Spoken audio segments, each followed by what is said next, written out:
The end of World War II left in its wake a profound shift in the needs of the Allied powers, not just in terms of military forces, but in how they would manage the colossal infrastructure that had been rapidly constructed to support the war effort. Among the most significant yet often overlooked remnants were the military hospitals, vast networks of medical facilities hastily erected in response to the unprecedented scale of wartime casualties. As hostilities ceased, these hospitals, built to accommodate the wounded and sick, faced an uncertain future.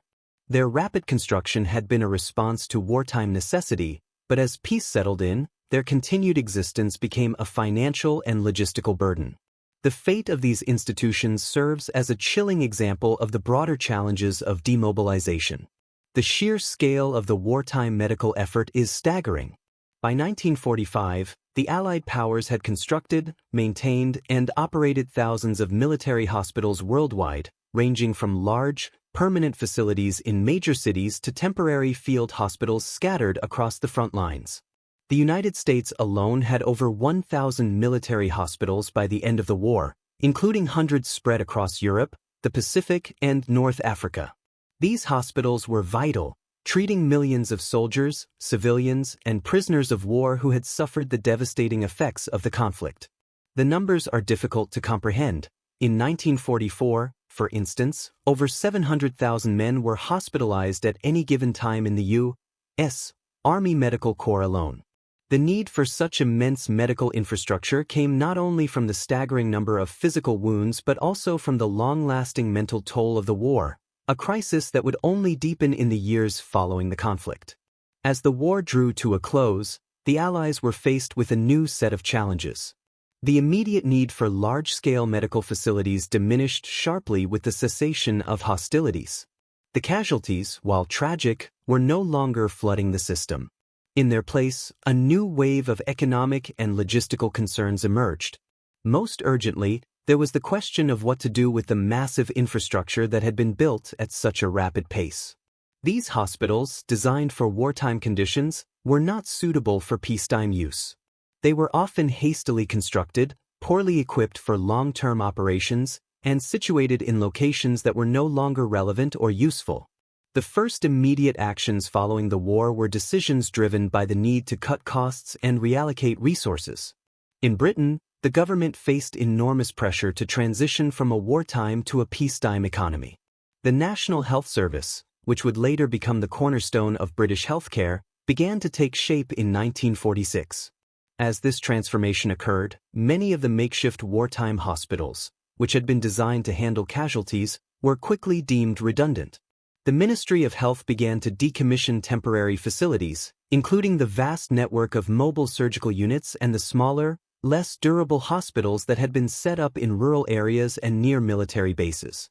These were either closed or repurposed for use in other capacities, such as housing or storage. The process was often inefficient and hurried, leading to the abandonment of entire facilities. In the United States, the situation was similarly complex. By 1946, the U.S. had 1,600 hospitals dedicated to treating military personnel and veterans. But with the reduction of active military forces following demobilization, the need for such a vast network rapidly evaporated. Many of these hospitals were located far from major cities, often on former battlefields or in remote areas that had little infrastructure to support long-term operations. The U.S. government faced the monumental task of determining which facilities could be repurposed, which could be closed, and which would be left to deteriorate. One of the most significant challenges was the sheer number of veterans still needing care. The Veterans Administration, created during the war to provide medical treatment and financial support for soldiers, had its hands full. The demand for healthcare remained high, but it was no longer tied to the wartime mobilization of resources. In France, the post-war landscape was equally complicated. The country had suffered widespread destruction during the war, and much of its medical infrastructure had been decimated. The French government struggled to rebuild both civilian and military healthcare systems simultaneously. Wartime hospitals, many of them makeshift facilities that had been constructed in hastily reconstructed buildings, were faced with the reality that they could not continue to function at the level required by the civilian population. Some were simply abandoned, while others were repurposed for use by the civilian population or turned over to local authorities. In other cases, the hospitals that had been integral to the war effort were converted into facilities dedicated to treating the long-term consequences of war, such as the psychological trauma experienced by returning soldiers. The repurposing or abandonment of these hospitals was not just a matter of bureaucracy. It reflected a deeper shift in how the Allied powers understood the costs of war. The post-war period was marked by a profound shift in priorities, as governments grappled with the challenges of rebuilding their economies, addressing the psychological scars of the war, and reintegrating millions of returning soldiers. Military hospitals, which had once symbolized the immense mobilization of national resources, now seemed like a costly anachronism, especially as civilian healthcare systems were slowly expanding. One of the most striking examples of this transition occurred in Germany. In the wake of the war, the country was in chaos. The hospitals that had once served both military and civilian populations were now part of a larger, more desperate effort to rebuild a shattered nation.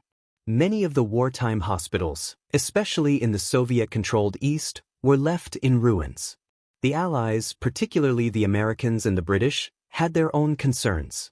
While some hospitals were decommissioned and others were converted for civilian use, the uncertainty surrounding the future of medical care in post-war Germany was palpable.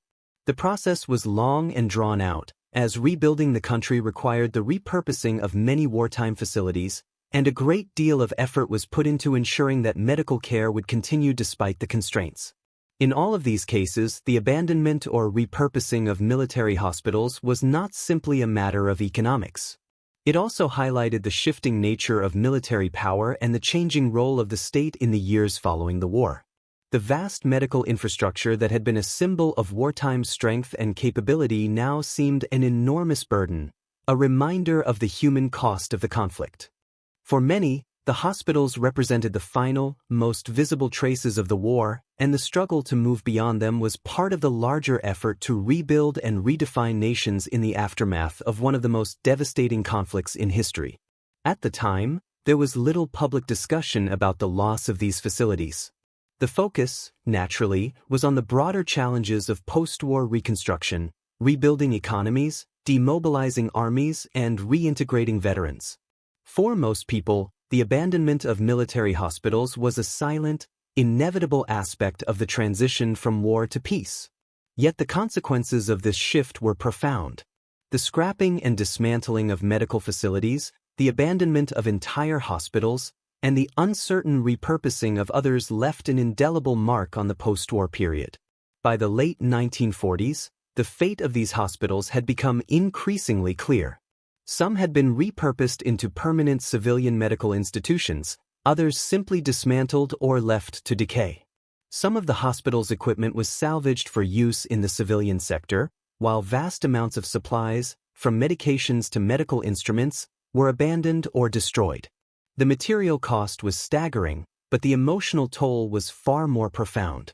For those who had served in or relied on these wartime facilities, their closure or repurposing represented yet another symbol of the war's end, a return to normalcy, a fading of the immediate crisis.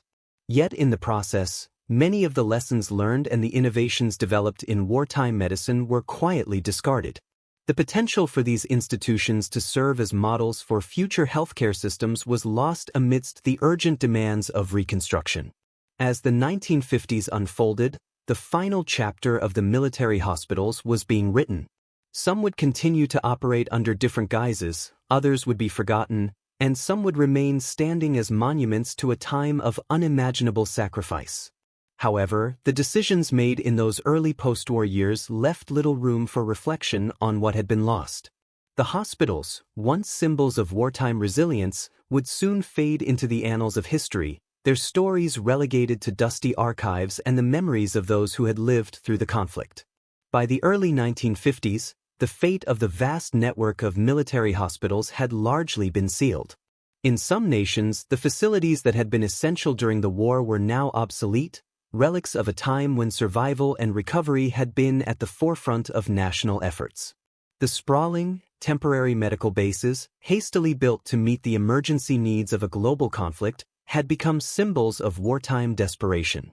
Their transformation into hospitals for civilian use, into demolished ruins, or into sites repurposed for other purposes, was the next chapter of a post-war world eager to bury the vestiges of war and reorient itself towards peacetime priorities. In the United States, the post-war years saw the dismantling of many of the wartime medical facilities, especially those that had been established in overseas territories or along the front lines of the war. Many of the 1,600 hospitals that had been part of the Veterans Administration system were in remote locations, far from major urban centers. Their closure became part of the larger trend of consolidating resources and establishing more centralized medical care in civilian hospitals.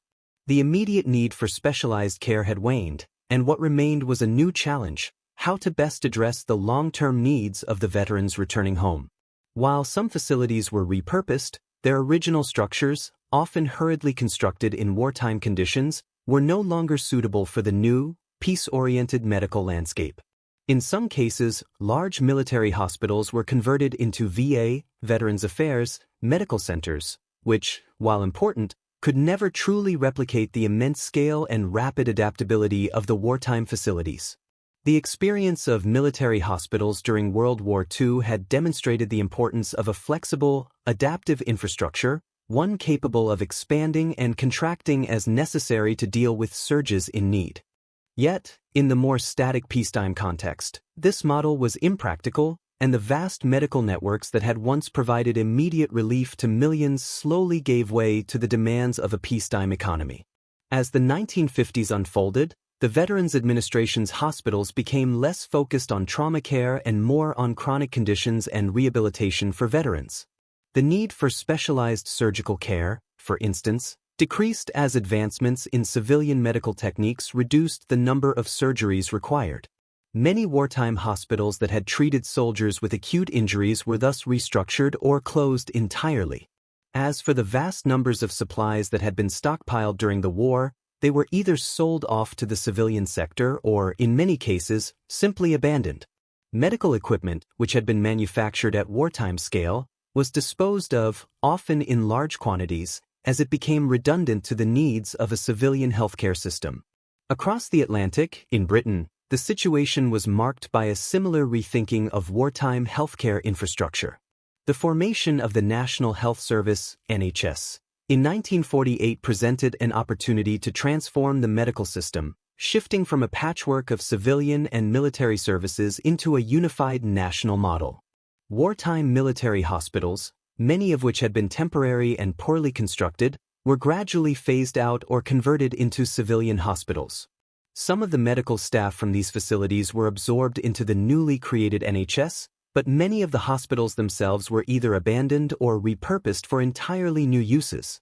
The changing needs of the population, the financial strain of maintaining redundant wartime facilities, and the fact that many military hospitals were located in the countryside or far from urban centers made their continued operation untenable. Yet, even as these hospitals were being decommissioned, the war had left an indelible mark on Britain's healthcare system. The mental and physical toll on veterans was immense, and it was clear that the need for care, especially psychiatric care, would not disappear simply because the war had ended.